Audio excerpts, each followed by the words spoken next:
Hi friends, welcome to జాడీ entertainment. ఫ్రీగా మరొక 75 లక్షల గ్యాస్ సిలిండర్లను అందించడం జరుగుతుంది. సో దీనికి సంబంధించినటువంటి పూర్తి ఇన్ఫర్మేషన్ ఈ వీడియో ద్వారా మనం తెలుసుకుందాం.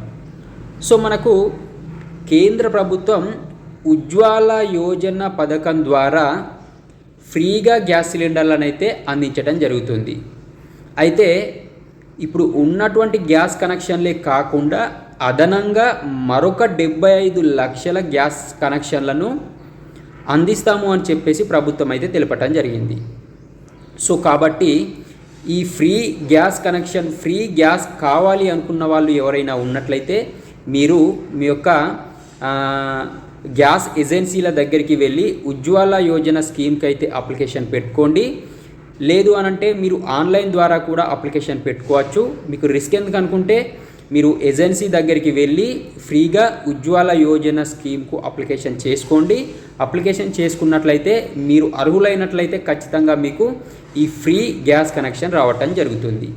సో అయితే మరొక విషయం ఏంటి అనంటే ఈ యొక్క గ్యాస్ సిలిండర్ల సబ్సిడీ, ఉజ్వాల యోజన స్కీమ్ ద్వారా ఇచ్చేటటువంటి సబ్సిడీ అమౌంట్ ఏదైతే ఉందో ఈ సబ్సిడీ అమౌంట్ను మరొక సంవత్సరం అయితే పొడిగించడం జరిగింది. అంటే ఉజ్వాల యోజన స్కీమ్ ద్వారా గ్యాస్ బుకింగ్ చేసుకునే వాళ్ళకి 300 రూపాయల సబ్సిడీని కేంద్ర ప్రభుత్వం అందించడం జరుగుతుంది.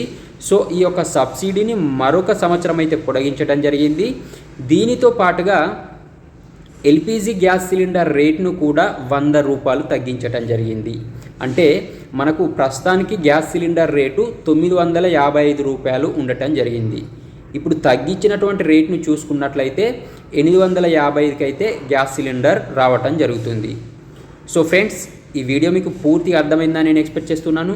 ఈ వీడియో కనుక మీకు నచ్చినట్లయితే ఒక లైక్ చేయండి. మన ఛానల్ని ఫస్ట్ టైం చూస్తున్న వాళ్ళు ఎవరైనా ఉన్నట్లయితే మన ఛానల్ని సబ్స్క్రైబ్ చేసుకోండి. అదేవిధంగా ఈ వీడియో పైన మీ అభిప్రాయం ఏంటి అనేది కామెంట్ రూపంలో తెలియచేయండి.